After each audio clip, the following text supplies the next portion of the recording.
T-minus 20 seconds.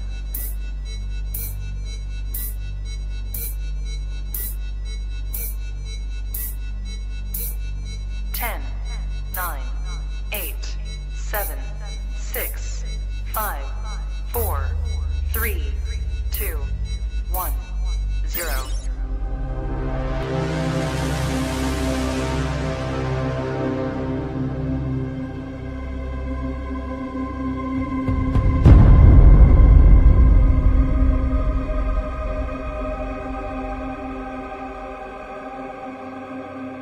Jones mess with the wrong melon farmers.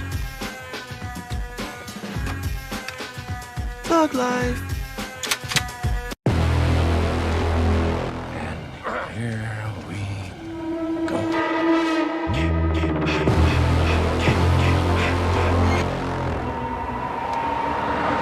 I prayed that he would burn in hell, but in my heart, hell.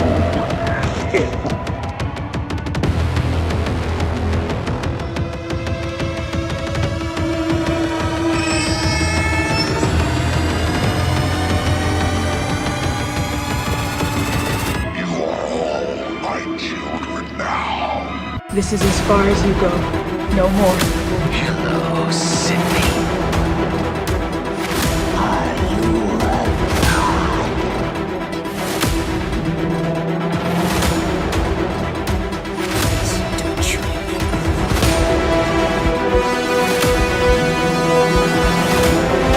God damn me.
Wish I had you all alone, just the two of us. Ooh, baby, ooh, baby, ooh, baby, ooh, baby, ooh, baby, ooh, baby, ooh, baby, ooh, baby, ooh, baby.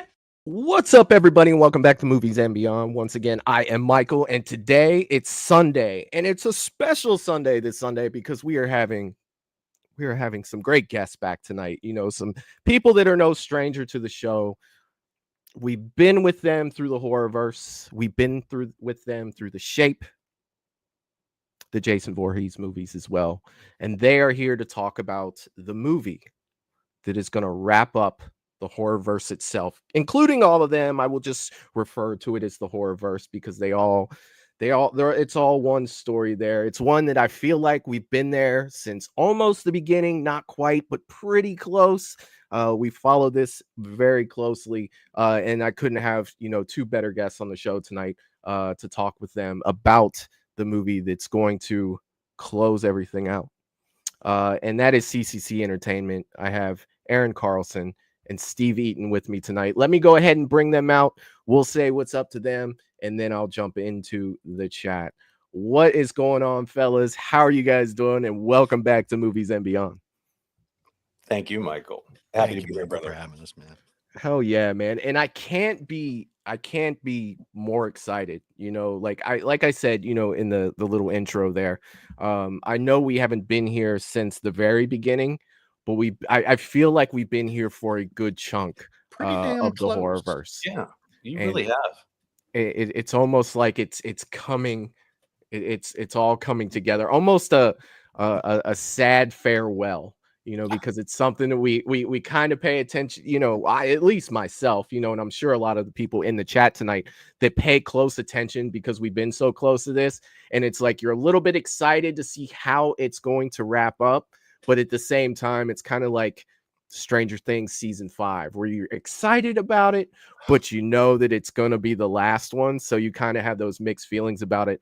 And starting with that, before I do jump in the chat and say, hello to everyone, do you guys kind of have those same feelings with this, like with it coming to a close like that? Yes. Yeah, I do. It's been a fun ride, man. We've been doing this for 3 years, I think it is now. And it wasn't intended to go this far. That's the thing. And it's people out there watching it and hitting us up, and the comments we get on YouTube, and just everybody seems to be who's previewed it or watched it is so excited about it. And that's kind of pushed us to keep making more and more and more of these, to actually finish a story that we had no intention of probably ever finishing. So it's pretty cool. Yeah, there was a moment after we got done with the hunt where, like, would this be a great 70s kind of way to be like, no, fuck you, it's done. Right. There was a moment. Yeah. And then we're like, we had a conversation, didn't we? We got to finish it. I mean, you're not going to final chapter us, are you? Yeah. Like it's like this is the finale for now, no, but there's so many questions I have based upon the things that we've seen, and I will talk about those tonight. Please do. A lot of which I know you won't be able to answer, but it's just like these are the things that Michael has taken notes on, in his brain, and he's thinking about, like, hey, but I remember we saw this, but this hasn't been addressed for a while. Are we still getting this? Are we still getting that? And I can't wait to jump into this. And I do want to say one thing that I did see today when I was going through the page and everything, CCC Entertainment's page. Jerry shared that as well in the chat, your YouTube page over there, so they'll be able to go over and check it out, because we've gotten a lot of new people that are watching Movies and Beyond since you guys. It's been about 6 months since you guys have been on, so I'm sure that there's a lot that some of these newer folks that are in the chat will probably want to go back and see. I did let them know last week, like, if you're new, you got some homework to do, here's where you can go check them out. But I do want to say that I did notice today that Jason Voorhees, The Hunt, is at 99,000 views. Yeah, man. it is. Yeah, it's closing in on 100. It'll probably hit it by the end of the weekend, I bet. Maybe we'll get it tonight. We'll see. Tuesday at the latest. Congratulations on that. Like, that's a feat in itself. Yeah. You know what I mean? The amount of people. That's what's crazy. So I've gone back and I looked at some of the views for this. I mean, the entire series is over 1 million views, which is fucking crazy, right? I think The Shape is at 420,000. I think Origins, which is the compilation film we did with all the shorts, that's closing in on 55,000. Not to mention the views we got on the shorts themselves, right? And Awaken to Darkness is well over 200 right now. It was the first Jason Voorhees one we focused on, and now The Hunt's hitting 100. So it's like perfect timing, right? Yeah. Before Nightmares comes out. It's great. It's great. That's freaking fantastic. That is fantastic. So I do have a million questions. Let's say hello to everyone in the chat, or I will get going. And it's just like, once my brain, I'm an overthinker, so once my brain gets going, it's going to probably be a million questions off the rip. But I will do my best not to ask any questions to put you guys in a situation to where Steve will have to cut you off, Aaron, like we talked a little bit back there. Yeah, to where Steve's going like this. I will do my best on the way that I ask, and I'm sure that the people in the chat will have questions as well tonight. Sure. I do see that Jerry Wilson is in the chat tonight saying hello, Michael and CCC Entertainment. Welcome. Hey, Jerry. Let's get What's up, Jerry? What is going on, my man? And he's also putting your guys' link in the chat for YouTube, saying please subscribe to our amazing friends over at CCC Entertainment. Yes, Jerry is so good about that. He will come through, and I know he'll be plugging you guys throughout the show. And he's also reminding everybody to smash, smack, poke that like button. Do whatever you got to do to let us know that you're liking what we're doing over here. Melissa's in the chat as well, saying can't wait. She's been here for all of them as well. I know. Her and Val, I remember, were both on. Yeah. Absolutely. Oh yeah. Thank you, Melissa. Paula's in the chat saying hi to everybody. What's going on, Paula? What's up, Paula? Val from Val's Views is in the chat. The general's in the chat. Hi, The general Val. always gets a salute from Movies and Beyond. She's saying you can follow CCC Entertainment over on Instagram, and she provides the Instagram link Say as hi well. to Kelvin over there who holds that one up. Good Yeah, job. appreciate you, Val. Thank you, Val. And the Shape has entered the chat. James is in the chat saying hi, folks. What's going on, James? What's up, buddy? Howdy. Let's see. Who else do I have in the chat?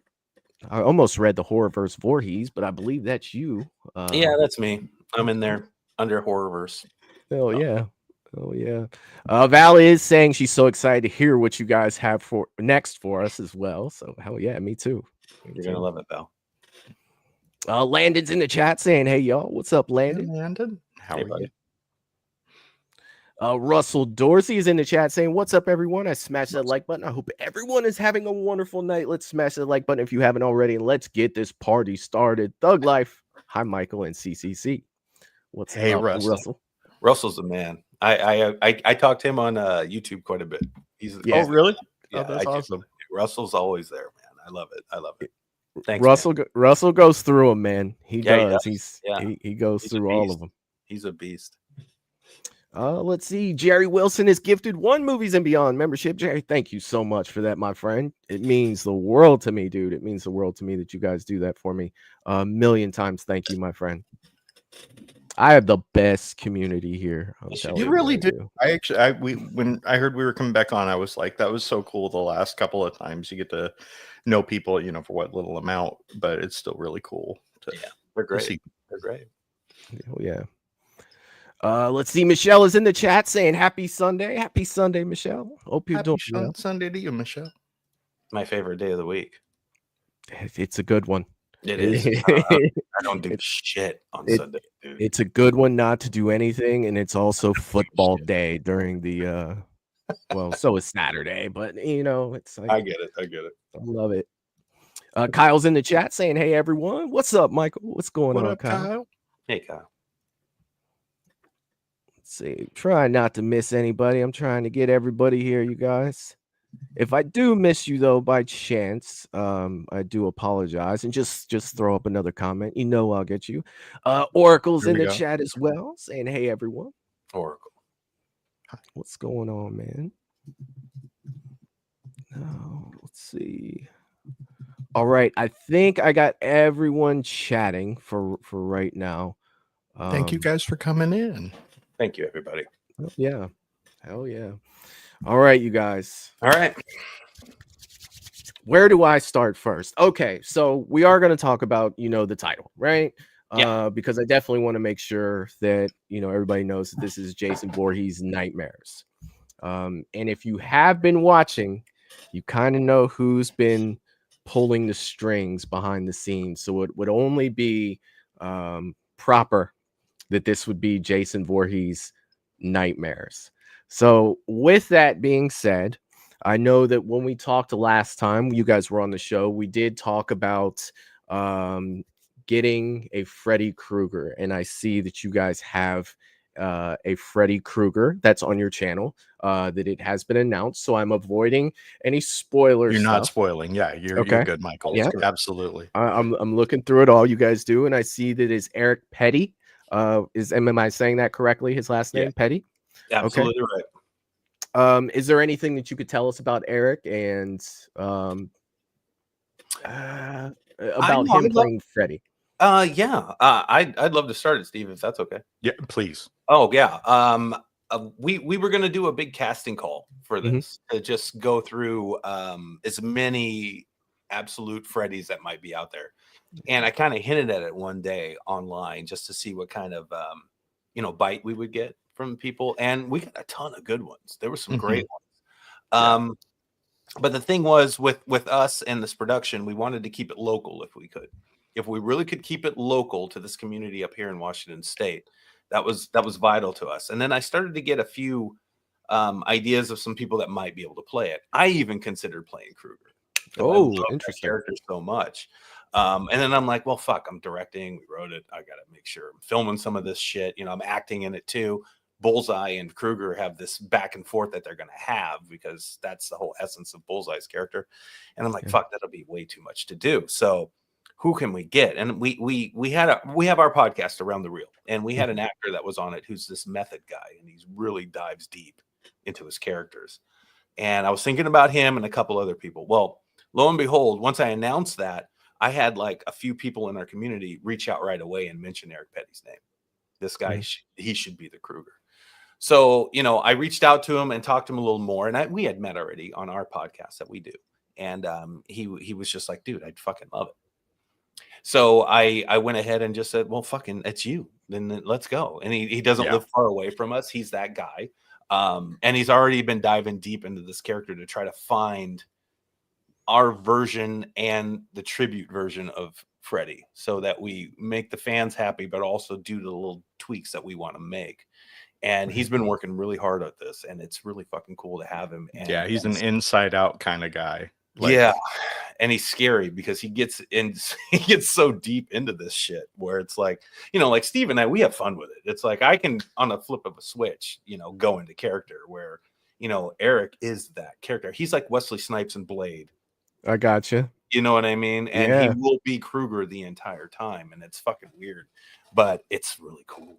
He hasn't killed anybody that we know of yet. Not that we appreciate that. Not that you know of. Don't fuck up our movie. We need you. Yeah, Eric, please.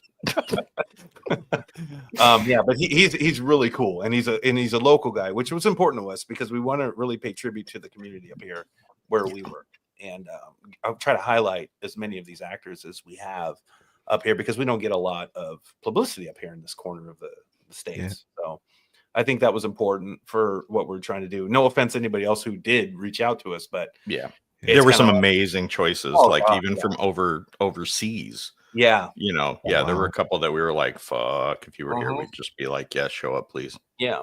Yeah. So been a lot of fun, but he's going to be great, dude. He's going to do a great job. You're going to love it. That's so cool. Now, this may be a spoiler or not. If so, I'll go ahead and move on to the next question. Is there a Freddy that you had in mind when putting your Freddy together? Like, because you know, there's like a part 2, there's like a demon Freddy from Freddy versus Jason. There's, you know, the part 3 Jason. Part 2. I actually think me and Aaron have different answers to this one. I think really? I think we do. Really? Yeah. But you go first, Steve. You go ahead. Are you sure? Are you okay? Oh yeah, absolutely. Like, me, like Freddy is my favorite horror. No, I don't know. He's one of, if not my main favorite horror film character of all time. And 3 is like my favorite Dream Warriors. Like, yeah, played the fucking video game. I was like, that was my shit when I was 11 or whatever it was. Welcome to prime time, bitch. Yeah. And like I love. Like I loved that one. I loved New Nightmare, and I loved the original, like where it was genuinely scary and wasn't fucking around at all.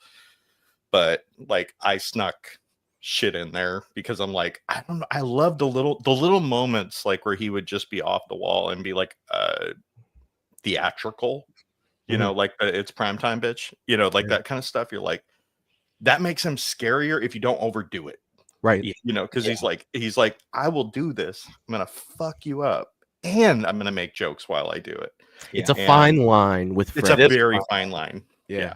I had a couple. I don't want to spoil anything, but like I had a couple where I'm like, no, but it's such a good spot for a line. Like, it's such a good spot. Yeah. That's my answer, is Dream Warriors. I got you. And it's written by Frank Darabont, who's like my favorite writer of all time. Yeah, he's a great. Oh yeah, he did write that, didn't he? He really did. Wow, and that's a great movie. I love that Dream Warriors. It's fantastic.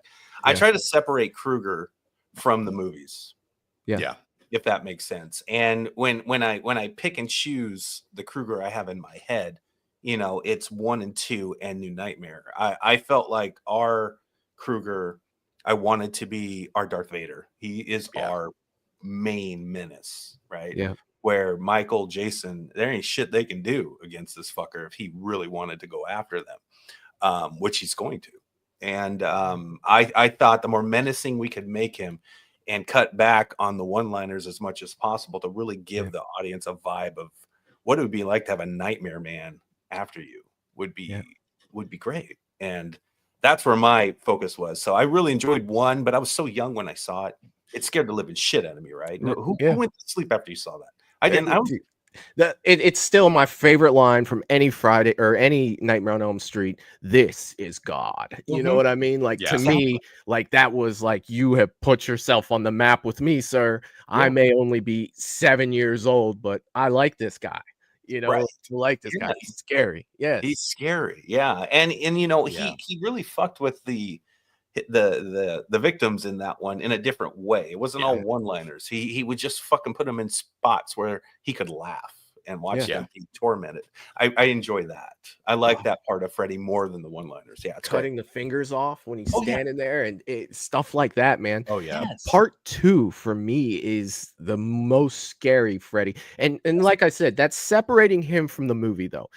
You look at that pool scene where he just has that look on his face when that guy's trying to talk to him, and just mayhem. Right, that is not let's tell a joke Freddy right there. That is, are you fucking seriously talking to me like that right now? Like he's looking at him, shark in the water, man. Absolutely, like, literally, that's the Freddy I love. Yeah, that's what we want to put on screen, right? That's what we want. That's fantastic, man. And seeing this actor Eric Petty, I can't wait. You know, hearing from what you guys are saying, I can't wait to check it out, man. It just makes me more excited. Asking the questions because Freddy is not. When you do a Jason movie or you do a Halloween movie with Michael, you kind of get to hide the actor behind the mask. Correct. They do have their mannerisms. Like Jason, to me, there's just certain things I like to see with Jason, and there's subtle, quick movements. Like, if Michael sees something, you're going to get that slow turn to where Michael's going to look. When Jason sees something, it's laser focus. He just gets that snap look over to where yes, exactly. You do get those little mannerisms, but with Freddy, it's a whole nother swag that you've got to throw on him, because he is that character who is in your face and talking to you and has those stances and those poses that he does, that it's either scary or classic almost Freddy. a silent film character, like in a weird way. Like his body, the momentum he would do, and as you said, the posing, he was almost like a character from a silent German film or something. Like it was just like you could anyway, I'm gonna go off, but like it was like he was just so animated, and I don't mean that in like like you couldn't have literally spent time animating him any better. His movements were like perfect. Yeah, I agree. Oh yeah. Let's see here. I do see that Michelle has gifted one Movies and Beyond membership. Michelle, thank you so much. It means the world to me. Michelle does so much for this channel as well as Jerry. We do horror shorts once or twice a month, and she picks them out for us, which is freaking awesome. She goes through, she finds the good shorts for us to watch, and so I don't see them ahead of time, and I can watch them for the first time with everyone. So Michelle, again, thank you so much for that. It means the world to me. Let's see who else we got. We got a lot of stuff on Freddy here that people are talking about. Let's see. J Rob's in the chat and he's saying Krueger is great. You are not lying, sir. You are not lying. Good man, Jay. Let's see. Russell is saying I can't wait to see Freddy Krueger. Me too, man. Me too, man. Yep. I see what Eric's doing now, and it's so cool because I'm like, I know I'm only seeing the tip of the iceberg. Yes. Like we're only seeing the very beginning of what he's building. Yep. And he's got a great face for it. Obviously. Yeah, he looks like a young Robert Englund. I mean, he actually looks like him, and Sean Penn. He's like a combination of both of those guys. If you really look at it, you're like, what the fuck, dude? It's crazy. And we see the shit under the surface getting built now, and we're like, we can't wait to see him. Yeah, and we haven't even had a chance to sit down with him in person yet to kind of go through the character really well and work on those mannerisms that we want from our Freddy. I mean, Freddy's body language is everything to me. You were talking about Jason. But Freddy has a unique way of doing everything. Oh yeah, he does. His fighting, or just the fear aspect of it. I came up with this thing in my head where you know, we know Freddy's this child killer, right? And that's what Yeah. he was beforehand. And I started thinking to myself, they never talk about it in the movies, but I'm like, well, he's playful. You know, he fucks with his victims. And I'm like, this is what he did with these kids. Yeah. No, I think he played with them and he got them to like him and he toyed with them and, you know, A and just clown had without the fun. makeup almost. Yeah. And then he'd Yeah. fucking just get them, you know, and that's the Freddy we want to provide And I to mean, everybody. you think about the character in itself, you know, along those lines of what you're saying, even in, you know, with him coming back into the dreams, even, you know, you were talking about him pre, you know, Freddy Krueger. Freddy. You look at this, and I've talked about this on the show when we talk about Nightmare on Elm Street, but it's worth bringing back up. Freddy doesn't just, I got you, bitch, you know, you're dead. No, he's not like that. He's gonna make you stay awake for days on end, to where he's psychologically breaking your mind down. Yep. To where once you get into that dream, there's no getting out. Yep. You It's know, the fear. He yeah, wants it is. that fear. He's It feeding is. them. Yeah. It is. Yeah, man. And Val is saying this is just the perfect time to bring Freddy into the horror. Because Val knows what's up. I'm telling you, it's been building and building and building. I can't wait. I cannot wait. Yeah. Let's see. J Rob is saying Freddy has a certain personality. Yes, he does. Yes, he does. What's up, Jay? You're right. We gotta catch that. Yeah, definitely. James is saying, I wonder how many people named Tina are there in slasher movies combined. James, that's a you got yourself a YouTube video there if you go on it. How the many faces of Tina? How many Tinas do we have? Tina. Music by Kelvin G has thrown a $4.99 super chat saying, stopping by to say what's up, guys. Super excited to score this thing. That is our composer, man. What is going on? Thank you so much for that. I'm looking forward to your work. Definitely looking forward. He is great. This guy, just to plug him again real quick, he used to work with Hans Zimmer. He's learned everything from him. What? Yes, he's worked on Batman versus Superman. He's worked on Spider-Man Far From Hans Home. Zimmer or him? No Way Home? He's worked with Hans Zimmer. Dude, Beautiful Lie from Batman v Superman. Right? It's great shit, right? It's great. I don't know for sure, but Kelvin did that one. Yeah, Pirates of the Caribbean. He's done major blockbusters, and he's a part of the family. He's been with us since 2017, and he got really pissed off at me and Chuck at the time for the Well, that's not me. I didn't. Yeah. Do it. Oh, you didn't do it. Yeah. Because he really wanted to have more time with the score for the hunt. And I only gave him like 30 days. I'm like, dude, we got to get it out on Friday the 13th. We got to do it. He wanted to go Friday the 13th in December, and we're like, fuck that. No, let's just get this done. We got to get it done. That was me. Oh, he was so mad. He was so mad. Still mad. Yeah, he's still mad. So he didn't get to do the type of music that he wanted to do for the time frame he had. No.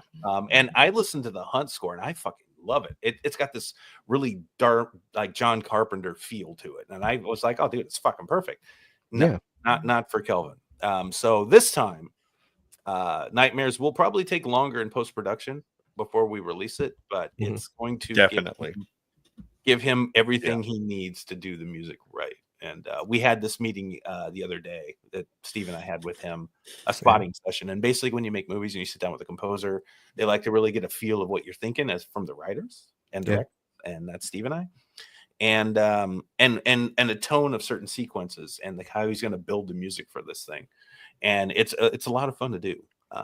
So I know if any filmmakers ever listen to this show or watch this show, if you get a chance to work with a composer like that, who actually takes that seriously and wants to know exactly what's in your head and why you put this on paper, so they can really find the sound for you and the characters involved and build off of all that.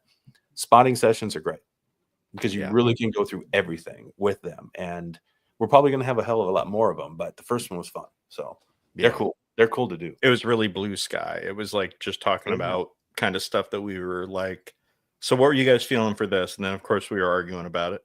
Lovingly so. Yeah. We're like, Rocky 4 does what? I know. I look at Rocky 4. I'm like, I want it to feel like fucking Rocky 4. Like, fucking what a great movie. Oh my god. It's great though. You get to have the thing is, like, we live for this shit. Like, I don't know about, I'm sure everybody in the chat, like, we're in chat right now, literally talking movies, and there's nothing better when you're into film and you love this shit than to talk about film, and to do it with like a purpose is really fun. Like where you're like arguing over something, and you know, really the argument is the point. You know, that's it's a lot of fun. It is. I can imagine. I mean, it's so much, you know, you guys are, you know, on that level with like music and stuff. I just think about, you know, how much fun I have arguing between who would win between Freddie versus Michael. You know, you guys are on that other level to where you're actually building, you know, the sound to encompass that. Dude, that sounds so cool. It's great. It just sounds amazing. It's amazing. And when you get to do this kind of thing, it's just, you forget about it being work. You know, it's not, it's work. I mean, this is how I know I'm making a living right now, making movies, but it's just crazy to think about it when I'm sitting here and I'm having these conversations with you guys, and it's literally a meeting that has more meaning than anything I've ever done before, if that makes sense, right? I've worked many jobs in my life, you know, from working for the state. I was a real estate agent. I was a garbage man when I got out of college. I've done all kinds of shit across the board. Never liked any of it. You know, had many meetings in all those companies. Boring as fuck. No one gives a shit. And usually kind of pointless. Yeah, they're dumb. It's just everybody talking to make sure that they sound like they know, like they're fucking intelligent. They've got make sure my voice gets heard too. Like I gave my point. We've got to save our phony baloney jobs, gentlemen. We must. I just said the same thing as these other three assholes. I just use different words to say the same thing. It happens all the time. But here we are in like making movies, and we have these meetings, and they're literally very collaborative. That even though we may not agree, we all seem to still come like together. Yeah, if that makes sense. Yeah. So we know where everybody's at. So when we're talking to our composer, he literally is taking it all in. Yeah. So now he knows what Steve wants. He knows what I want. He knows what he wants. And all of a sudden, this thing's going to blow up and blossom into something where we're all going to be like, mind. It happens every fucking time, Michael. Every time. And I mean, the great thing about that is, you know, looking at that project, knowing that, you know, everybody had a part in making it what it is. Yeah. And if they didn't have that part, no matter how big or how small, the end product would have been different. Right, if they didn't add this or they didn't add that. So that's freaking fantastic. Let me catch up just a little bit here, guys, and we'll get into some more of this. I see that Sarah Campbell's in the chat. She said, "Hey friends, sorry I'm late. I just got home. What's up, Sarah?" We allow it. Thank you for coming. It is allowed. It is allowed.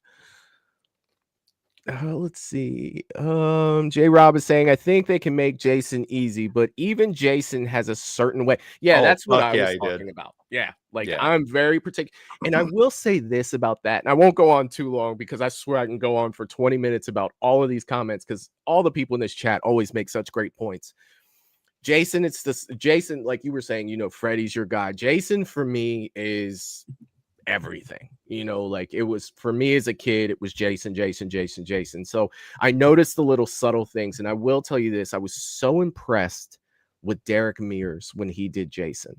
Okay, now the movie itself, it had its issues, but the little mannerisms he had, just the little subtle movements from like the turnarounds and you know, the way he came forward with that machete before he, you know, it little things like that. And again, talking about the head snap, you know, where he had that girl that was locked up. I'm not a fan, but he was pissed off because the other two got away, and she yelled Jason, and he stopped and immediately looked up with that quick look.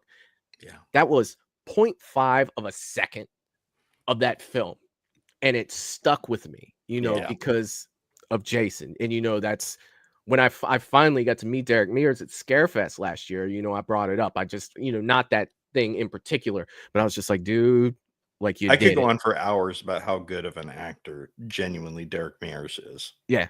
Like, and not just in that, but like that dude, he's quietly, he's like, oh my God, I've met him. What's the guy who did Abe Sapien?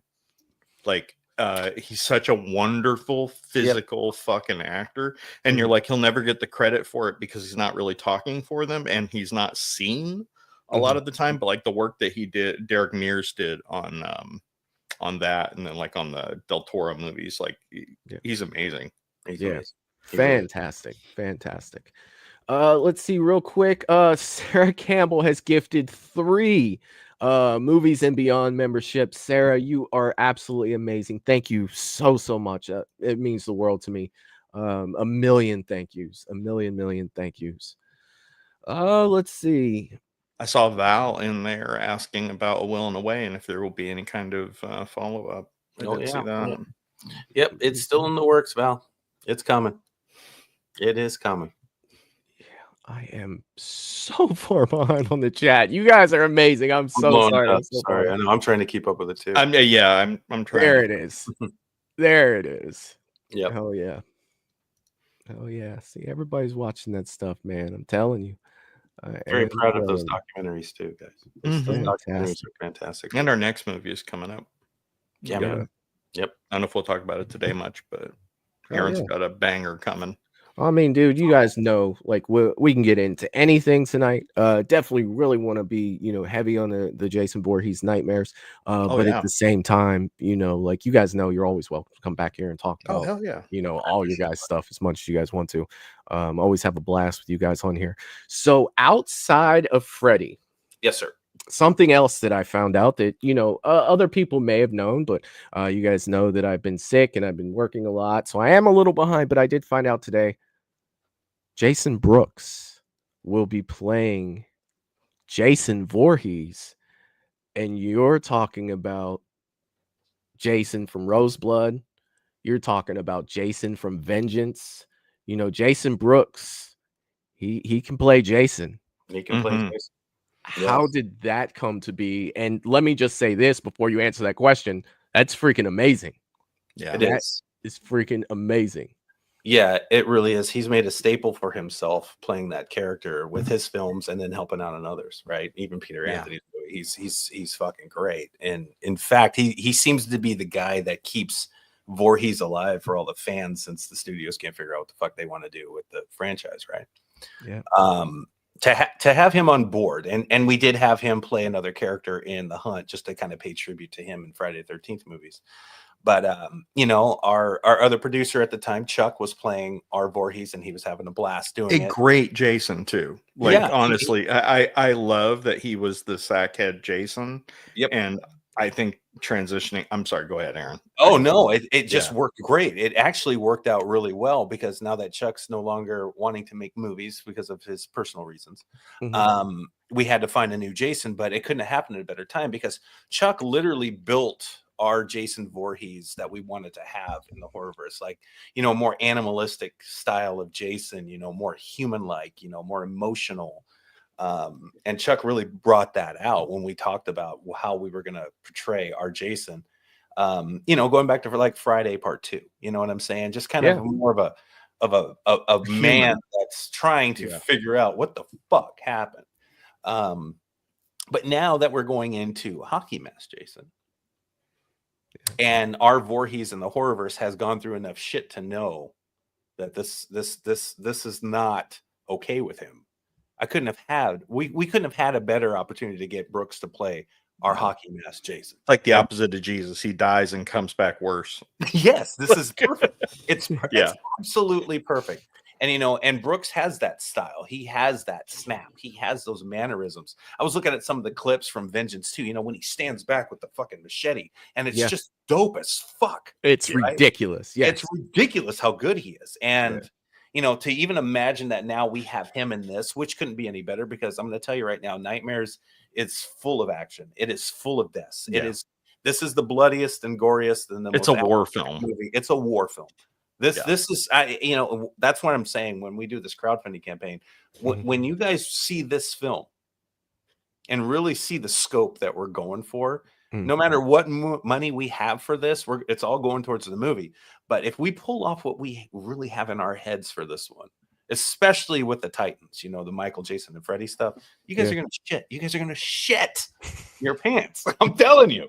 You're pumping me up right now, man. Dude, I am so excited for this. I have it in my head. I see it, and I know how good Steve is with visual effects, and what we're doing to this world, and how we're gonna make this whole movie look right. And now we've got Brooks playing this character.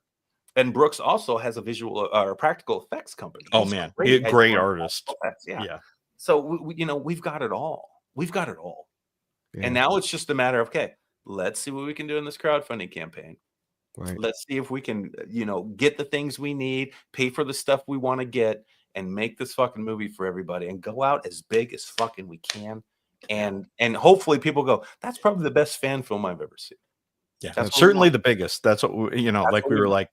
like, literally when we were starting it out. I remember Aaron was telling me back before I want to say even before we had done the hunt, I was like, you know what, it kind of lines up is this, and this, and he's like, yeah, that'd be great. And I'm like, well, what if we just fucking did it?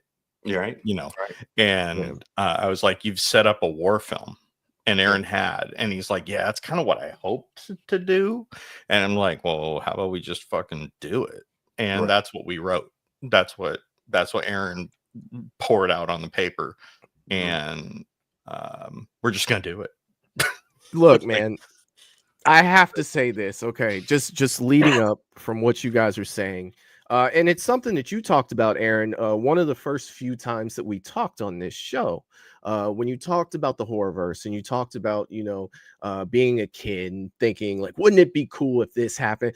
Yeah. The end sounds like a kid playing with his toys and he has all the characters and we're just going to throw them all on the floor and see what happens. Right. You know what I mean? It goes back to what you were saying. The greatest play set of all time. You know what I mean? Like, let's line them all up and get going. I'm the director. I get to decide how this ends, and it's gonna be a fun time getting there. And that's what we want to do. That's freaking amazing. That's it, man. I think that's what we wrote. Yeah, really. and that's why I think everybody's favorite fucking Marvel movie is Endgame, right? Because they fucking did that. They took all those action figures and brought the fucking all of them. They just brought them all. Yeah. And it fucking works. And you couldn't have cheered more watching that movie.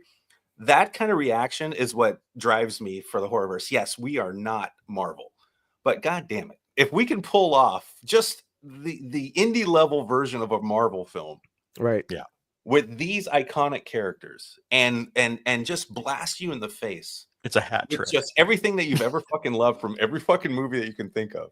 Right? Why not do it? Why not try it just to see? What are you going to lose? Nothing. We're not going to lose anything. It's a fan film, so let's do it. It's a dream film for an 80s kid who was a horror fan. Absolutely. It's what it is. Absolutely. You know what I mean? Like it's something that every one of us has thought of, laying in our beds as kids. Like, what if Freddy fought Jason? What if Michael fought, Pinhead? What if Candyman fought? Dude, it's just like, it's so refreshing and it's exciting to see as a horror fan, like, how's this version going to play out? Because everybody who thinks about it has their own version. I can see it in the chat. People are throwing people up against people. Well, I think this would happen. I think this would happen. We all have our mind, and I cannot wait to see your guys. And as an adult and as a filmmaker too, you take that exact same thing that you just said, that feeling of wanting to just bash two action figures together. Yeah. And then the fun really comes from trying to do it in such a way where it isn't just that. It's also definitely. But you have to have emotion tied to it. You have to have all those things and reason. But it's just as fun. It's just as fun to do it, And that's where the series comes in. I get a lot of people who watch, like, who jump into the horrorverse and they just watch The Hunt and they're like, well, this doesn't make any sense. And I have to go on there and like explain, dude, there's like so much more you need before you watch this one. So now go back and watch the other ones. And then, a few of them will come back and go, okay, I watched Awake in the Darkness. I get it. Or they'll go, oh shit, I didn't know this was a series. And then they'll go back and rewatch them and then actually respond back, which is cool. But yeah, that shit is like the characters that we have created in this series bring those emotions. And that's what we wanted, and we wanted our villains, our Titans to have that same kind of feeling. I didn't want just a Jason chopping everybody up all the fucking time. We wanted to do it. I wanted you to feel bad for fucking Jason. Like, he got fucked his whole life. He has been screwed over, and it's like, can you blame him for what he's doing? No, I don't think so. I don't think you should. Michael to me is like that middle darkness. Like, there is no emotion with him. There's nothing. And to show Michael give a fuck maybe about something would be kind of fun to see. I've never seen him do it. So when we made The Shape, I was like, yeah, let's let his grandma, that is his family, and show that he gives a fuck. Right. Will that bring more depth to Michael? I don't know. We'll see. But he gave a shit about Lori. Strode for some reason. He wanted to kill her, but he gave a fuck about her for some reason. He might be kind of giving a shit about Jason here. Just what a I'm saying. little bit, you know know what I seeing mean? the end of the last way where you're not movie. bullshitting it, Yeah, where you're man, still good like, shot. yeah, You know, it's That's what I'm saying. That's what I'm saying. So, you know, in my mind, and this may be a loose spoiler, Steve, but you look know, at Steve's eyes before you say if I say to you that, you know, fucking Freddy Krueger is our Darth Vader, well then, or the Emperor, let's say, well, you know, it took a couple people to take down Krueger, right? Or Darth Vader. So I would imagine that, you know, that's possible, Aaron. There might be Yeah, a that's team real up. possible. Hey, I put on fucking Facebook all the time, Steve, you know, Godzilla versus King Kong, you know, but for some reason, those two motherfuckers teamed up. yeah. Well, you just I'm need sorry, Mecha Godzilla everybody. to come, you know, and You know what I it's, mean? That's all I'm saying. That's all I'm saying. Thank you, Steve, for cutting me off. I'll spoil the whole, I'll tell the whole script right now. I know you would too. Page I would one. enjoy it, but Page one, the camera casts over Camp Crystal Lake. Page one, there it is, right there. It's so fun. I can't. Oh my god! All right, let me catch up on some of this chat, you guys. You guys are, we just love talking to you guys about this stuff. Let's see. James is saying Freddy versus Candyman. Now that would be a cool fight. fuck yes, it would. Dude, I fucking. You love know what? Candyman. I'm not gonna spoil it, but no, it's not gonna happen. I'm sorry. I'm sorry, dude. Yes, it would. It would be so cool. Melissa's wanted Jason versus Michael for years on here. She's been throwing that in there, but we did get some Jason versus Michael. We done She sure did. She goes back and watches Wake in the Darkness. She'll see. Yep. Oh yeah. Val is saying I had more anticipation for the horrorverse films than I had for any mainstream movie in a long time. That's freaking awesome. Val. That is Wow, freaking Val. awesome. That's crazy. Let's see here. Thanks, Val. Michelle was asking Jason Brooks from Baywatch. He's definitely hot enough, but I don't believe he was on Baywatch. Oh, okay. All right. Let's see. I say that heterosexually, but you know, hey man, true. Hey, there's no judgment on movies. No homo, Well, whatever. But His mold of his penis is in a museum. So that's true. Shit. Yeah, it is. Yeah, it is. No yeah. shit. That's Jason Brooks. Jerry's saying he was.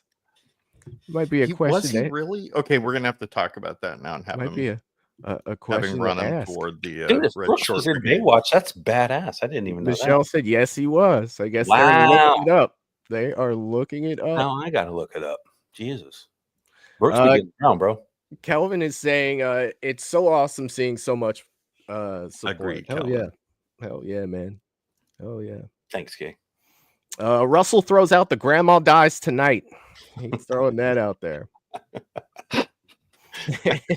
Val was saying you gave us one of the most memorable film moments with grandma. It's the best moment of the movie. Best moment of possibly the whole horrorverse. We're really just trying to reach that level again. That was funny. It was so good. I can't remember. Did I do that one? Did I pop her head off, or was that you guys? That was us on that one. Was that you? Okay, Yeah, so that was a I did physical. that. Yeah, I did that. I remember seeing that and I was dying. Yeah. Dying. Yeah, it wasn't my idea. I give that to Ryan Smith. That was his idea. I actually was like debating to do it, and I'm like, "Fuck it, let's just do it." And then we did. I'm like, "Oh shit, it's perfect. It's so funny. It's so good. It's so good." Well, let's see. There's a Val there's a cleaned it up. I probably got 5 people researching it right now in the chat. Like, I feel like if it had happened though, we'd have to reference it. Like we would have to like kill somebody and then have Jason Brooks with the red shorts running in slow-mo. It has to be slow-mo, right? It has mulleted it up and shit. Maybe like a whistle around his neck or something. With like, that, and what's that thing? You know, the buoy thing, the floaty thingy. The floaty thingy. Yeah. You could tell I live in Ohio, nowhere near water. Yeah. I'm from California. I got nothing. the floaty, the floaty, the float. We'll call it the floaty. That's what we're. Thank you, Val. She Googled it. Oh, did she? Yeah. Oh, she Googled it. Oh my god. But yeah, so I mean, this was big news for me. You know, being so far behind that. You know, you guys sound very, very happy about your choice for Freddy, which I'm excited about. You know, I've seen your guys' other movies, you know, 100%, trust you guys with that. And Jason Brooks, he's been Jason quite a few times. He knows how to. Now I'm excited to see like what's Jason Brooks look like fighting another Titan. Yeah, What's right? man. Yeah, that's great. Yeah, and that's the fun part. And even with Eric playing Kruger, we had these conversations. And I told him straight up, if you accept this role, the people are going to be fucking watching you. Yeah. Right. They are going to eyeball you, and you're either going to nail it and they're going to appreciate your work, or they're going to fucking hate you. One of the two. I'm going to make sure that they don't fucking hate you. Steve's going to make sure they don't fucking hate you. So we got to get it right. So we got a lot of work to do with him to make sure that we've got everything about Kruger down in the next few months for him, so he can really prepare. But as far as his mind is and where he's at with the character, He's there. Gold. He's gold. Yeah. Now I do know this may be kind of a dumb question, but I do know that when Robert played Freddy, they altered his voice. Are you guys going to do some like voice altering for? I'm sure. Yeah. We're going to have to. I'm sure unless he can somehow, that's tough, to do that, but I'm sure. Yeah, there's definitely going to be something that's either an addition to his voice or an alteration, I think, but his delivery matters. Right. Yeah. Right. His delivery matters. So if he can get that delivery out the way we hope he can and know he can, what we do to enhance that in post is going to be great. Yeah. Oh yeah. Yep. One thing I do want to throw in the chat, I wish I would have did this a little earlier. If this will load up here, I want to throw this out on the chat because one of the things, talking about all this stuff, I want to make sure that everybody knows where to go so they can support the film. So I threw that link in the chat. I am seeing, let's see here. The Indiegogo. Thank you. Yes. Thank yeah, you, Michael. definitely. Whatever. Okay. Yeah, please check it out, everybody. It really, truly, the film that we're about to make is it's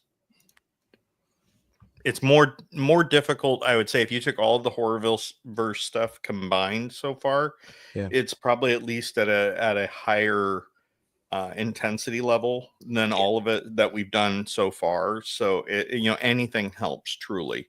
Yeah, and I hate to say it, Steve, but those films that we have done are dumbed down versions of what we really wanted to create. And I don't like to say that because I'm very proud of those movies, and they're not dumb. But when you have an imagination and you have a team of people, but you only have so much time or so much money, there's only so much you can do. Yeah, right? And you still want to tell your story the best you can, in the most cinematic way you can. And we did our best with those films, but this one, we're not fucking around. No, we're going to do whatever it takes to make this what we want it to be. I was both terrified and incredibly happy. So I did one of because I basically begged Aaron to tell me all the ideas that you want for 3. Yeah, we called it 3 because it's not really 3, but it's more like 11. But whatever, guys. But on 3, we were like, I go, Aaron, tell me everything you want to see in 3, and he told me all of it. And he's like, yeah, anything you can put in.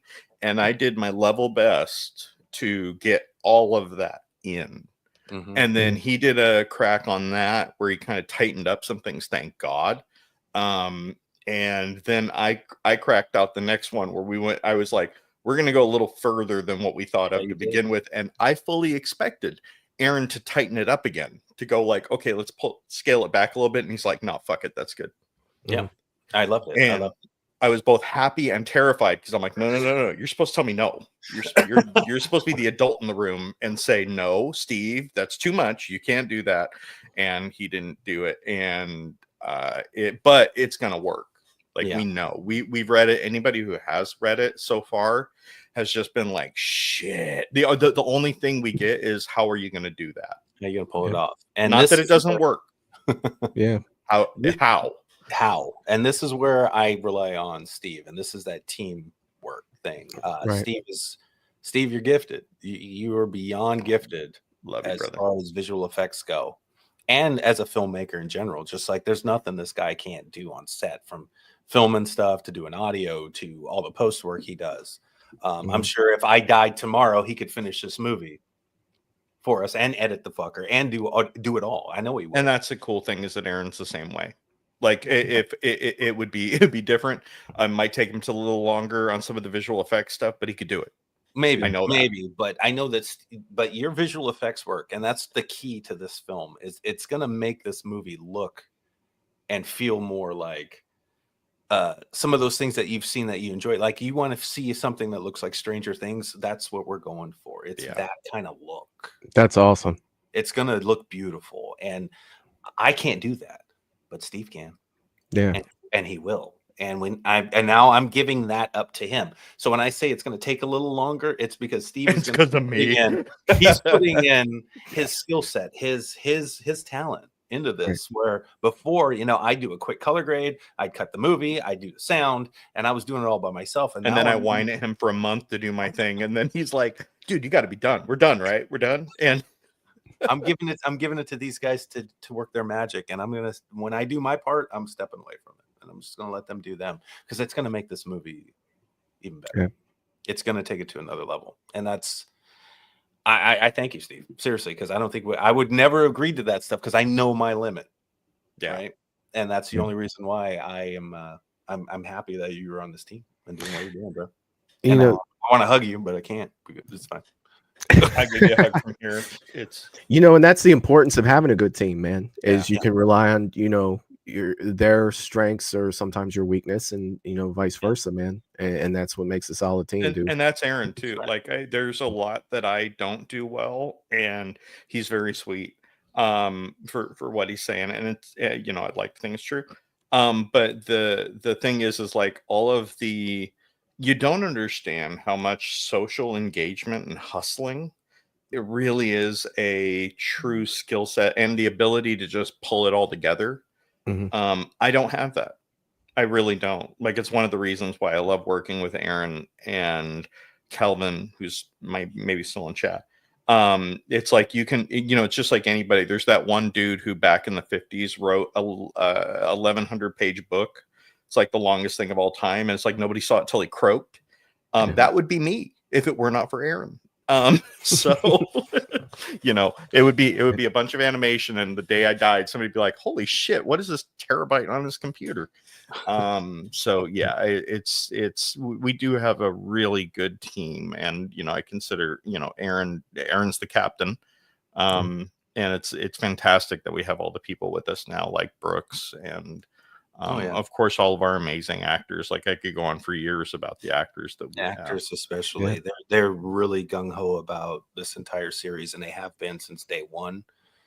And regardless if we have a budget or not, they're in. And that's, you can't ask for better as an indie filmmaker. Like, hey guys, we got this movie to make, but we don't have any money to pay you. You still gonna do it? And they're like, fuck yeah, we're here. And that's like, how do you not fucking love them for that? That's, it's just, they love the craft. They love what they're making, and it's fun. It's fun. Oh yeah. It's dope. Okay. Oh my goodness. Hold on one second here. No, one thing I was looking at too is you guys released a little teaser trailer for this. Something else I watched today, kind of announcing stuff, which brings me to a question. Yeah. Something that I think that I asked you guys on the last show, probably the show before that, but when we were in the horrorverse, Chuck found a puzzle box. Yeah, man. Oh yeah. And not a lot of stuff has been said about the puzzle box. Right. It's tough. It's tough. So, I mean, every time, because that's stuck with me. All right. Like that, I literally have a puzzle box right here next to me that I keep right here. A lot of times when I'm on the show, like, I get fidgety and I sit here and, play with the puzzle box. So that really stuck with me. And it's just like, every time I watch one of the movies, it's just like, don't forget, Michael, they found a puzzle box. It's coming. And now we're in the last movie. This is all my thought process. This isn't a conversation that we've had. This is something that everybody has seen. But so I'm not going to ask how that comes into play. I'm not gonna ask anything beyond, you know, you telling me. I just want to know. No, hold on. I just want to mention that the puzzle box is still out there, and the fans who have watched remember that. So now You're at correct. this point, You're correct. It's still Michael's out there. thinking, okay, well, Yeah. we're talking about Freddy, we're talking about Jason, we're talking about Michael. You know, there's probably a pinhead and some, you know, Cenobites that still might be floating around out there, possibly. Possibly. You don't know. I possibly. know that everything that we've shown you could be a part of this last movie. Yeah. Okay. Yeah. I mean, there's so much. I mean, you think of it like there are even moments of like Evil Dead. Oh it's yeah, in there, definitely. you know, like the Dusk Till Dawn stuff. Mhm. And yeah, there's some stuff that we did have to leave. Okay. I mean, that we don't get to come back. We tried so fucking hard, Michael, Yeah. to everything we ever set up, Yeah. to try and pay off. And whether the Le Marchand box is one of them. A wise man says when you're talking to a lawyer, yes, no, or do not recall. Yeah. I'm gonna say I do not recall. I got you. And I mean too, it's like, you know, not does everything always have to come into play. No. It's cool that it got, let's say that it doesn't. Okay. It's cool that Hellraiser got some screen time in the horrorverse. Yeah. You know what I mean? Yeah. So it is cool. not Yeah. every little thing can fit into the puzzle, but it's just like, hey man, you know, like they managed to get Hellraiser in there, you know, they managed to get Evil Dead in there, and of course the Titans, is, you know, we refer to them in this. I've always called them the big three. But either way, man, I mean, this is fun. Like I will say this about everything: not only are the movies good, but they're fun. And I think that those are kind of two different things. One of the things I always talk about this on this show is there is a difference to me between liking a movie and a movie being good, right? Yes, I agree. Because there's a lot of shit movies that I like, but I know it's not good. You know what I mean? I know this is not a good Freddy versus Jason. I dig it. Love it. Jason X. I dig it, but I'm my well favorite aware that, Jason movie. It's not good at all. you know, but that doesn't mean I don't like it. So, you Yeah. know, when people start to argue, well, that's not a good movie, it's like, fair, but I enjoy watching it. I have so many thoughts on what you just said, Michael. I could go on for an hour just on that. But like I do go, you know, it's weird because like if enough people like it, it is good. I really genuinely believe that. It's like, can it be technically wonderful?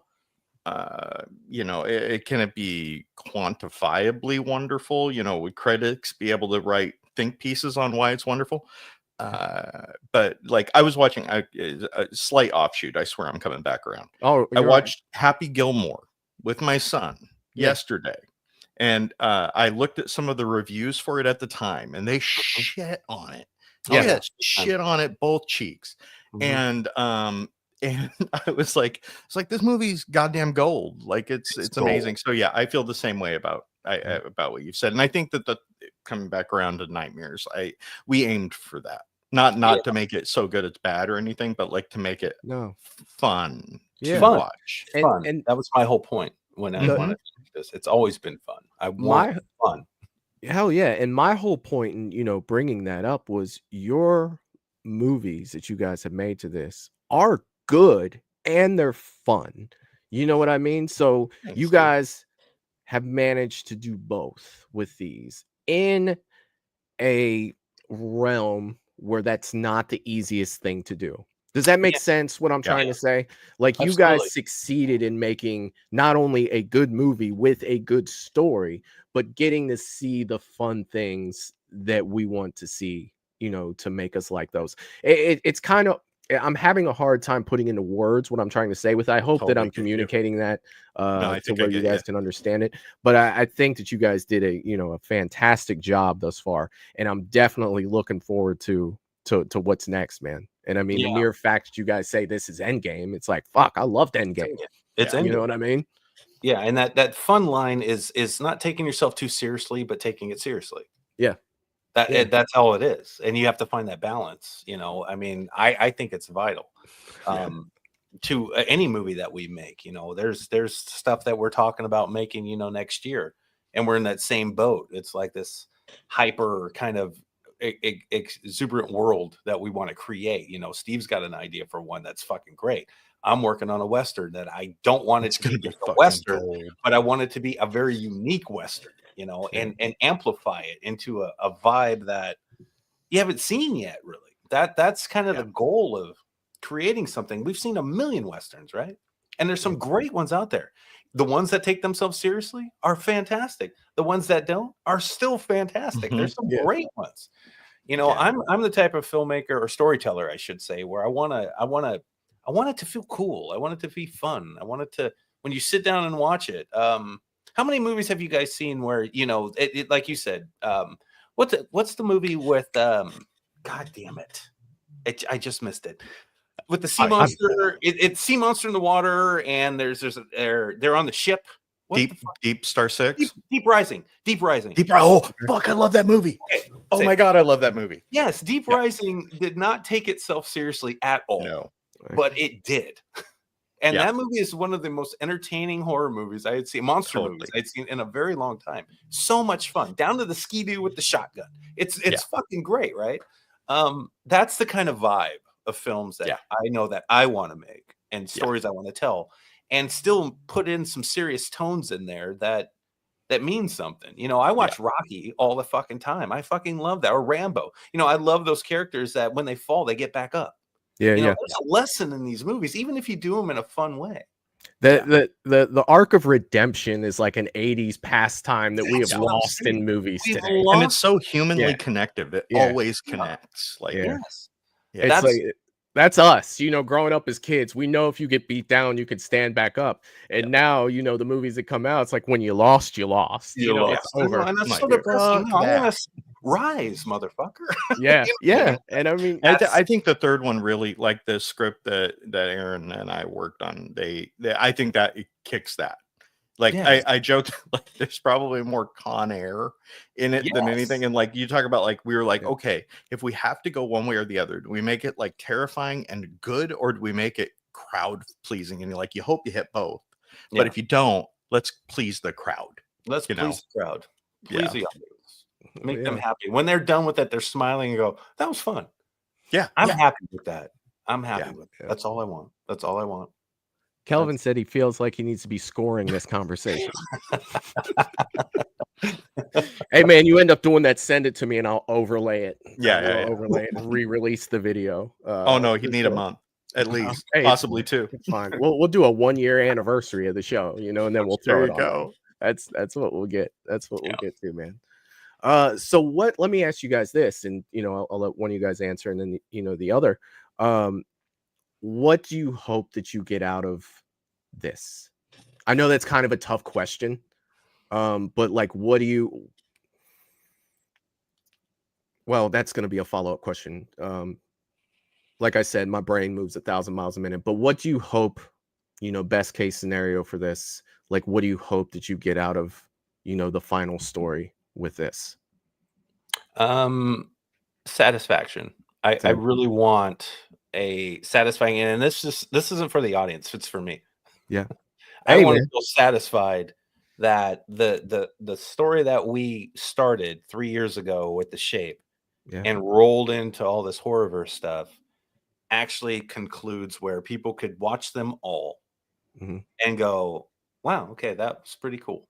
And I want to feel that when I go back and I look at those films when I'm done and go, wow, we had zero plan 3 years ago to get this far in this, but look how we pieced it all together, and we're able to hopefully, sum it all up in one end game. That would be all I want. That's it. And if the movie does great. If it doesn't do great, I'm going to still be happy. And that's I make movies for me. I'm not kidding you. I do. I really do. I bet on the fact that there's others out there like me that will like it. And that's all I worry about. So when I get, other people who don't like it or say some shitty things about the movies we make, I can give a fuck because I didn't make it for them anyway.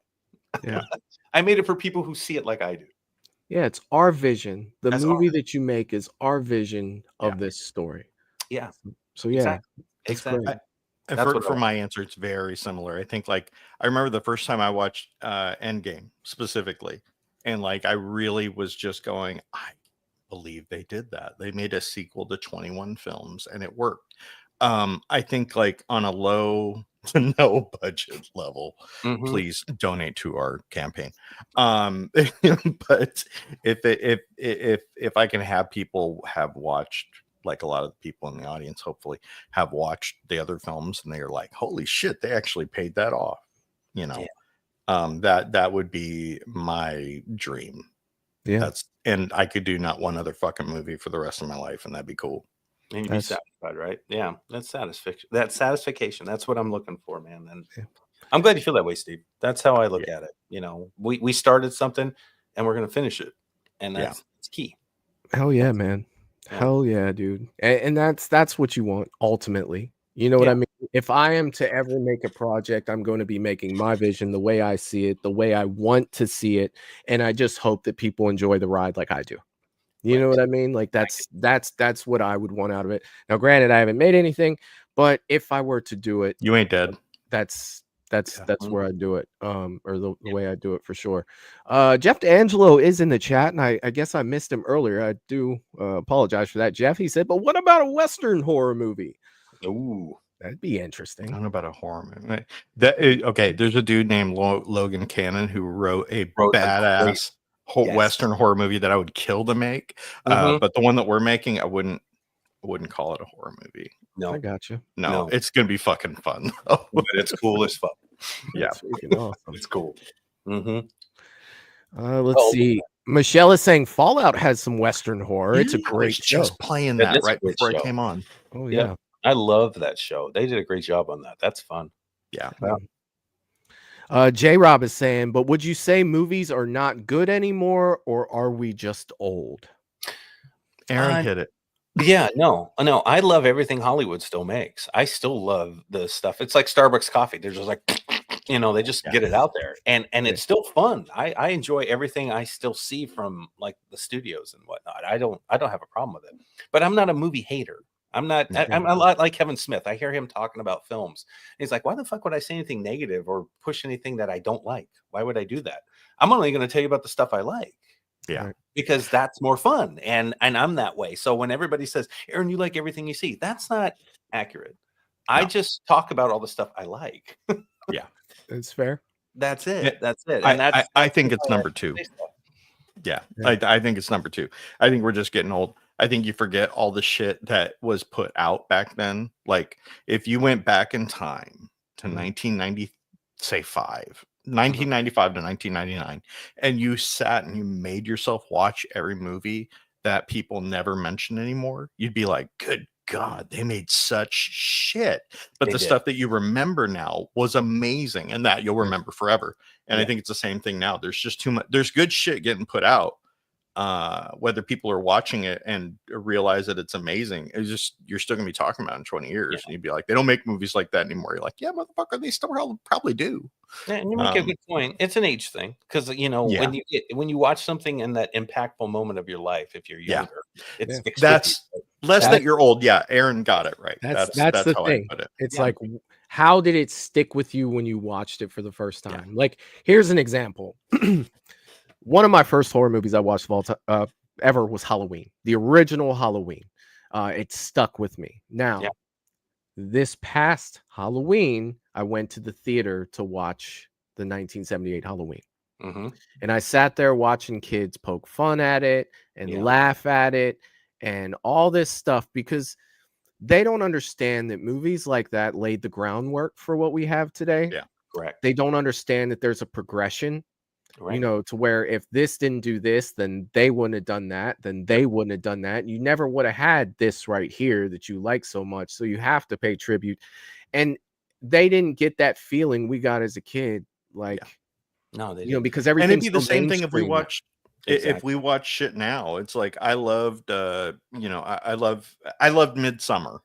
Yeah. Like it's kind of whatever you want to call it, elevated horror, and it's a little up its own ass, but like I enjoyed the shit out of it.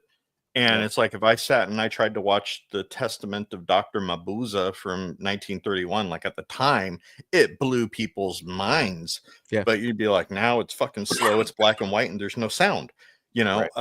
So yeah, it's like shit just keeps moving on. And it's gonna catch you when it catches you. I feel very lucky because I feel like I watch movies with those same eyes as I was when I was a kid. You do. I do. I wish I really did. do. Yeah, which I don't over critique anything I ever watch. That's why It's I'm a like, hard thing to do. I'll send hard. I'll send in our group chat that we have, just like Oh, you guys gotta fucking watch this. I do it all the time, knowing that they won't. And every time I'm like, I'll throw it on my list, Aaron. Yeah, It's a very long list. They're not gonna watch it. But like when I'm watching a movie, I really am a kid. And when I'm making a movie, I still feel like a kid.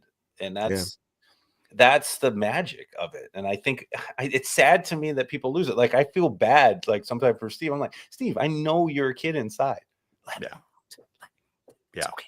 Who gives a fuck? That kid's been beaten down by life and everything else. He no longer has the innocent eyes. Once in a while, though, there'll be a movie like I watched Pacific Rim a few years back. I was like, I was a 12-year-old kid watching that shit, and I was like, I'm still thinking that now 15 years later. I'm like, that movie rocked. So there's always good stuff out. There really is. There is. And you said like the first Pacific Rim. You're not, the Gypsy Danger will always be the shit, dude. I don't care what so it is. So badass.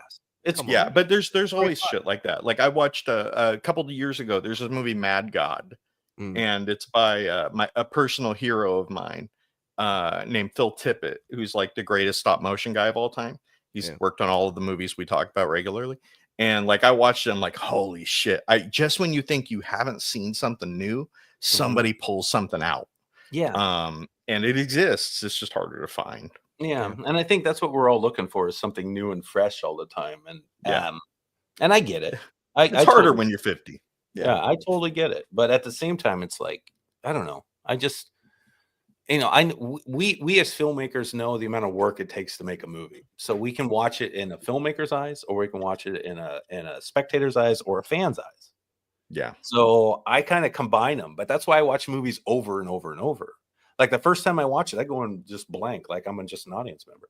And then if I watch it again, I'm watching it more as a filmmaker. I'm like, okay, so let me look at these shots they did. How did they light this? How did they color this? How's their writing? Like really, how did they edit that action scene? I really want to pay attention. Why did they grade that like that? You Give know, it some goddamn blacks. You know what? Yeah.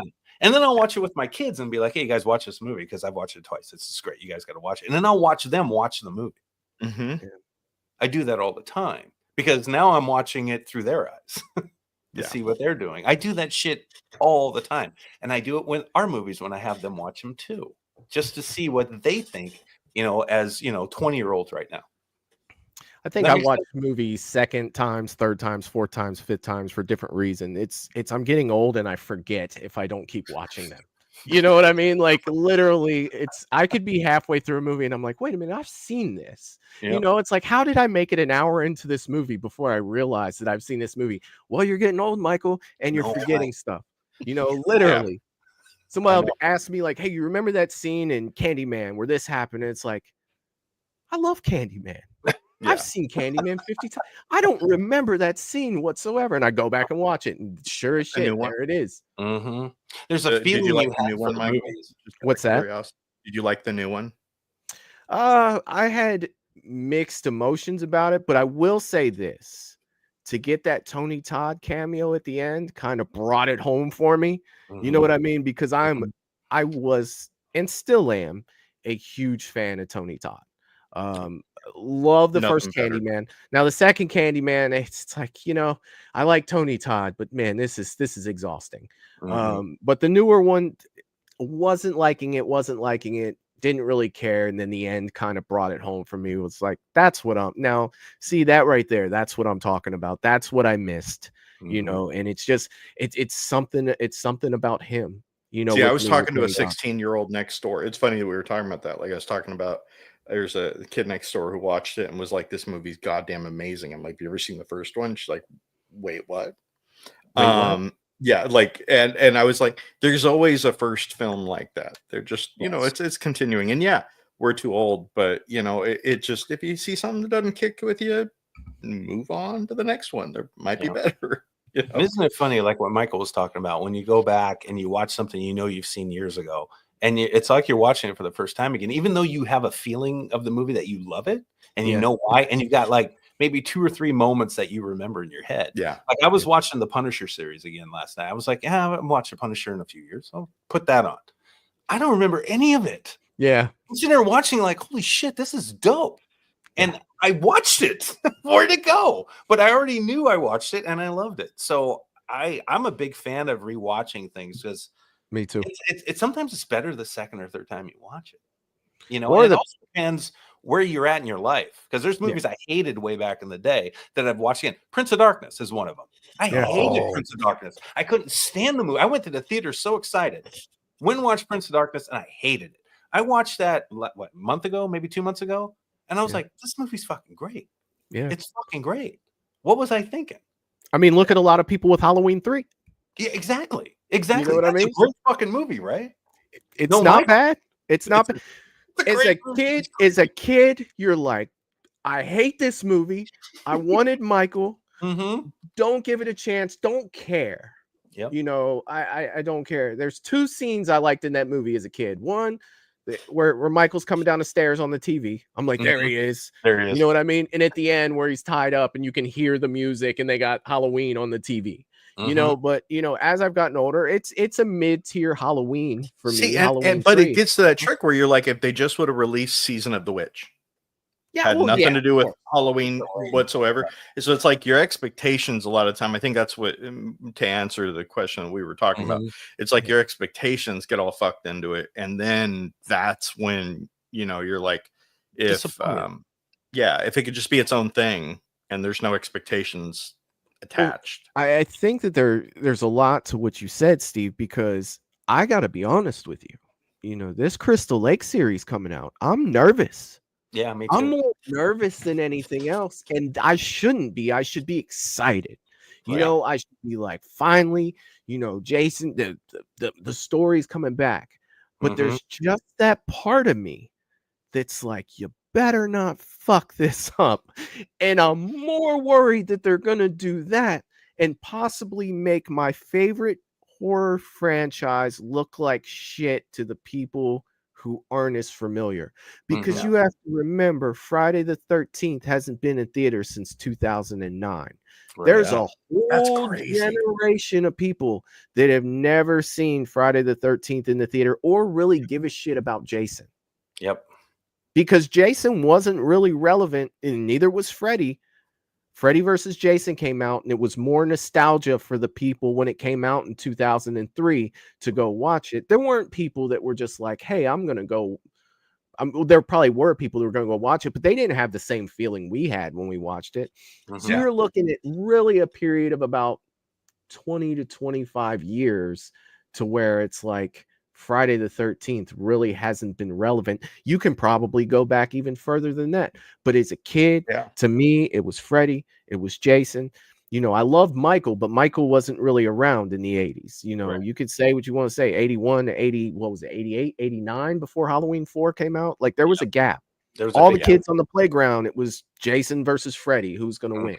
I almost kind of wish, like in a perfect world, like it'd be interesting to see if studios, because obviously right now they're having all these issues with getting movies released nowadays, like with Warner Brothers fiddle fucking around with what they do with films. But it'd be interesting to see if you took, like, instead of spending $100 million or $50 million on a brand new Friday the 13th, if you just took a talented filmmaker and you said, here's $50,000, film the movie. If we see the footage and it sucks, we bury it. Tell them that up front. And be like, if it really sucks, we're just never going to release it. And you just do that 20 times, you're like, you will end up with something where people really cared enough to try and bust it out, and you can release it. But it's like trying to do, and I love Marcus Nispel, the guy who, did like the remake of that. And I'm like, but doing that with a giant budget at the time, it doesn't get the same effect. It Mhm. really doesn't. Like, it's not meant to be that way. When the lighting is so amazingly wonderful and everything's so tight, there's just something lost about that, you know? Yeah, Yeah. and that's the trick, right? Yeah. Yeah, I think Yeah. they end up making it too well. Yeah. Yeah, in a weird There's way. a magic Yeah. in the flaws. Um, N- that I think There's a people, lot with the flaws. yeah, Yeah. I, There's Yeah. I there agree. is a lot with that. Hey, when you said that, talking about giving a filmmaker a low amount of money, Yeah. and all that popped in my head was, well, you're going to have about 50 Paranormal Activity movies is what you're going to freaking have. Right. You know Well, what I yeah. mean? Like, you think about the money they spent on that first one compared to what they made is just ridiculous. Crazy. You know what I mean? But if you just kind of like see it like the seating system, back in the day, they used to have filmmakers who would get hired on to do shorts and shit. Mhm. And now they're so paranoid about spending money that doesn't make money that they end up only using these mega budgets to make these things that are meant to be products to be put out. They're putting all their eggs in one basket, and it's ridiculous. Yeah. And it's like, I don't see how you don't come up with a fear-based film at the end of that. And if you're only making something because you're afraid you'll fuck it up, Mhm. I mean, we all do, don't get me wrong, but like if you kind of like you go, okay, I'm gonna lose $50 million if I fuck this up, as opposed to let's just do something, and if it doesn't hit the release date and we go, let's not do it yet, it just releases, it allows a creative spirit to exchange for all the fear. Yep. Agreed. And that's why all the best movies being put out nowadays are like under a $10 million budget. They are. know? They really are. Yeah. Mhm. Hell yeah. Oh yeah. Well, you guys, with Jason Voorhees Nightmares, we'll go ahead and bring this one home. We've had the Indiegogo link out there. Everybody in the chat, let's support these great guys here. They're gonna make something that we all want to see. You guys know it. They prove that they can do it. We've seen it. And I will say this before I go, because I did want to mention this on the show real quick. I will tell you this. The sleeping bag kill that you guys did was fucking phenomenal. I'll tell you that. I will tell you that. I absolutely love that. That's besides grandma's head. Mhm. You know what I mean? That's one of them that sticks out to me. You Michael guys, and I fully agree on the greatest shots of the horrorverse. And I had nothing to do with either of them, but they're amazing. Oh man. that was another one that I absolutely loved. Let's see. Michelle saying, I've got to go. Have a good night, everyone. Good Thanks, night, Michael, Michelle. Aaron, Steve. Good night, Thanks for Michelle. hanging out, Michelle. But yeah, like I had to bring those up. So I'm looking forward to this, man. I know that you guys are gonna kill it. I will keep pushing the Indiegogo on the channel. And I do hope that you guys, once it's released and everything, and give it some time out there. Oh, that we're you guys coming like back to for a come watch over through. and watch. Like Absolutely. that's something I know that everybody's gonna want to do, for sure, myself included. Absolutely. That Indiegogo is the pre-launch, by the way. So the real crowdfunder starts on April 11th. If you sign up now with that link, you will get 25% off any perk that you choose on day one. No need to sign up if you're not interested in 25% off. But if you show up on April 11th on Indiegogo, the campaign will be live, and there'll be a lot of new announcements that you're going to see.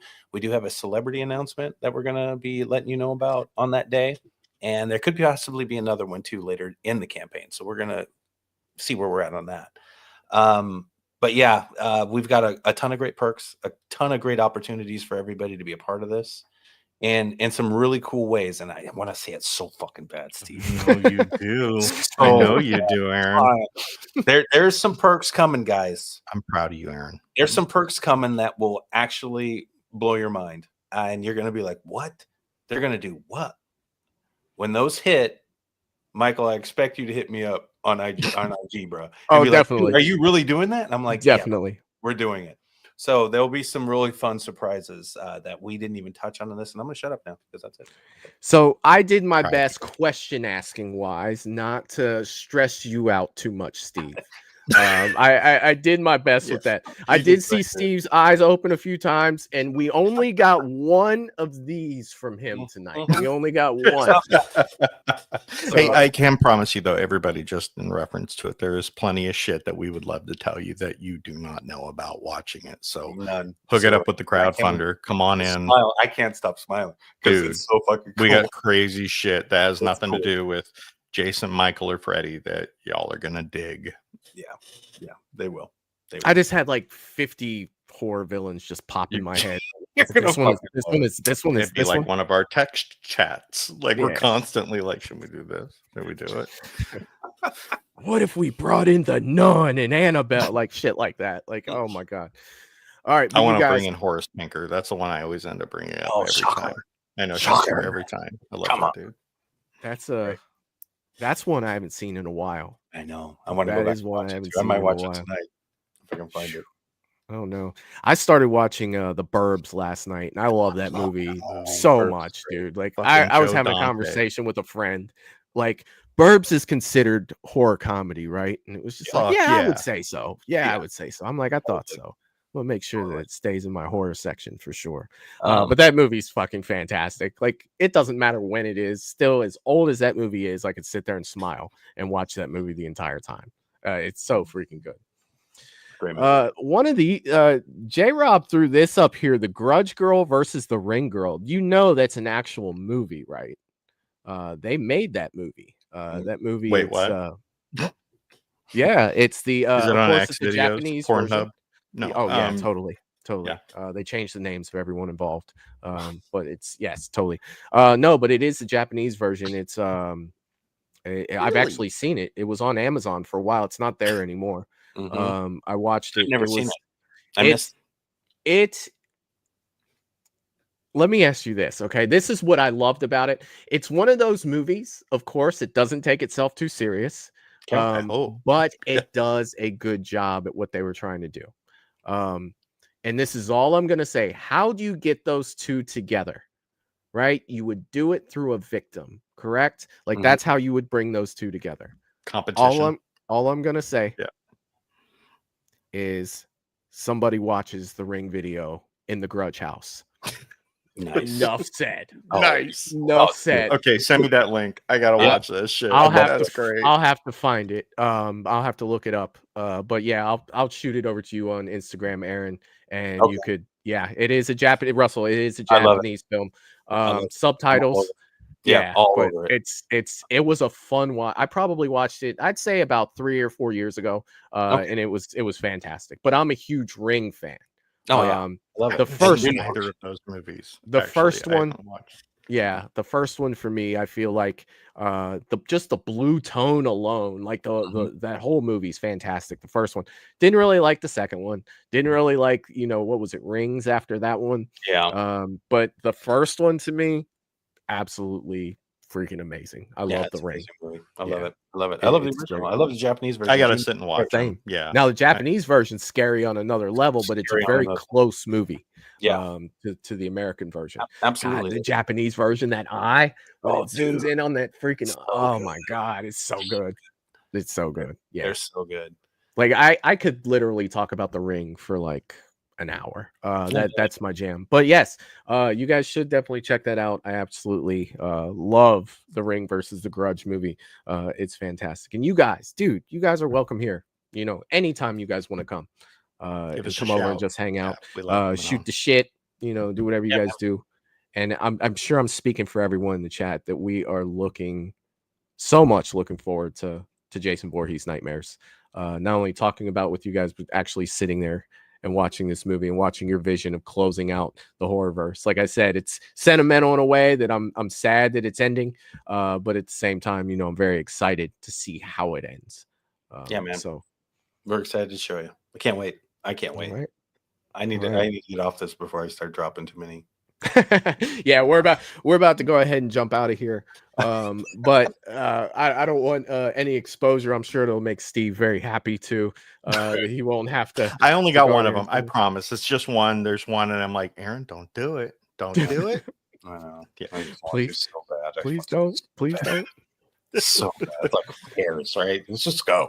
Let's just tell them the whole thing. They're gonna love it, and they're gonna watch it They'll anyway. still They're watch gonna love it a whole lot more when they watch the fucking movie. Oh, yeah. Us saying it isn't gonna ruin it. They'll be looking forward to that moment. You know what I mean? Yeah, definitely. Yeah, I'll shut up. I'll be quiet. Definitely. But yeah, and I want to thank Kelvin too for coming thank by you, and Kelvin. hanging out in the chat. Yeah, thanks, K-Dog. Yeah, for sure. It's great to always have you guys here. But we're gonna go ahead and jump out here. Was there anything else that you guys wanted to talk about or share before we did jump out of here tonight? Anything else that we may have missed?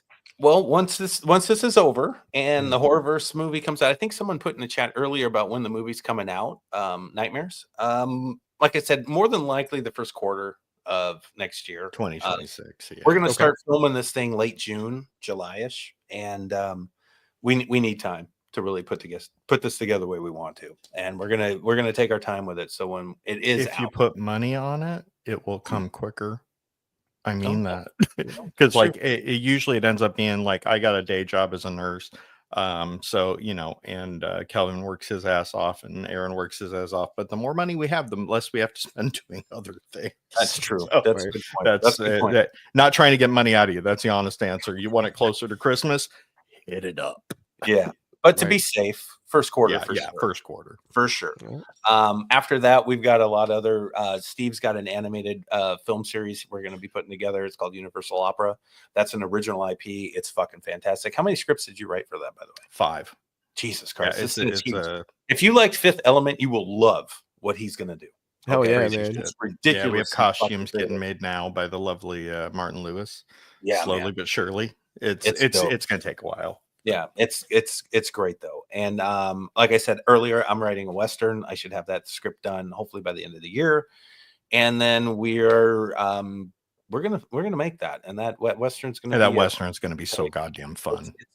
I'm not even a Western guy. And when he told me what it was and I read the first 5 pages, I about shit myself. Like I was just it's fun. It's gonna be so goddamn fun. Yeah.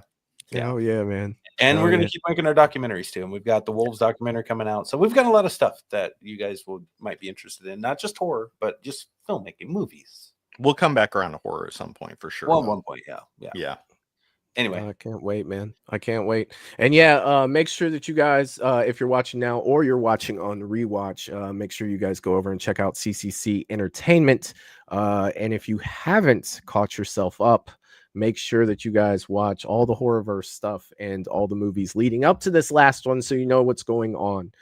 Don't be the person that just goes and watches Endgame and didn't watch the rest of Marvel. It will have a bigger impact if you do watch it. So again, I should pitch one more thing while I'm in here. Just one more. We did make an audio series. Oh yeah, I did see that on your. I saw that on your page. Blackout. This was a script that I wrote back in 2019. I finished it, and it is a movie that I really, really badly wanted to make, but budget wise, I knew we probably would never get there. It's like this sci-fi, thriller, action thriller, and I decided since I hadn't done anything with that script to maybe turn it into this audio series that we have. So you can listen to it on Spotify or Apple Podcasts in its episodic. It's in entirety on YouTube. Or its entirety on YouTube right now. Yeah. And it is really, it's not like an audiobook. This is actually something you can listen to. It's a movie without a visual. That's it. The actors are doing voice acting. There's sound effects. There's everything that you would love in a movie is there, but you just have to put your earbuds in and listen. And I'm very proud of that. It turned out really fucking good. The actors worked their asses off. You said the name of it yet. Blackout.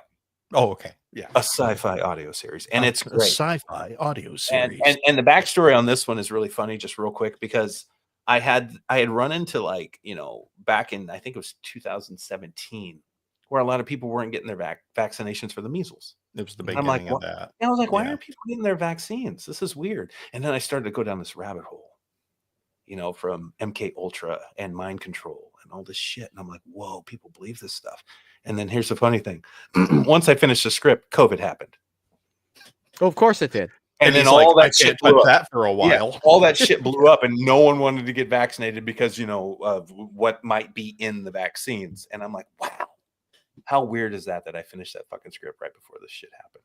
Well, Yeah. after all these years, I finally put it out. The story's out there. It's fun. If you have nothing to do, you can do dishes. Has if you're nothing driving to down the do with road. COVID. No, nothing to do with COVID. It's just a really cool take on all that conspiracy stuff. You guys will, if you like movies and sci-fi, you'll like it.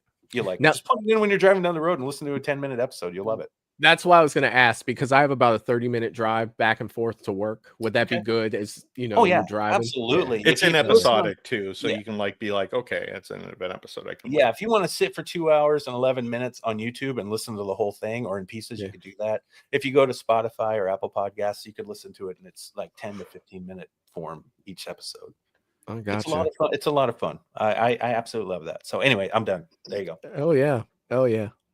That's great. That's great. Yeah, I'll definitely check that out. I do a lot of driving. So Okay. hell yeah. You'll check get it out, sucked man. in. You'll get And sucked in. I'll let you know. I'll let you Please know. do. Like, hey, I can't believe this fucking shit happened. I'm at this part. Please do. I- We would like to do more of them, but we kind of wanted to get a Yeah. good test case too. Let's Like, see I if think it would, there's it would other catch on. audio I listened to one that was called Batman Unburied on Spotify. It actually kicked Joe Rogan's podcast off the #1 spot No like a few shit. years ago. Yeah. And I listened to this audio series and I was like, holy shit. Like David S. Goyer wrote it and it's fucking amazing. The sound effects in it.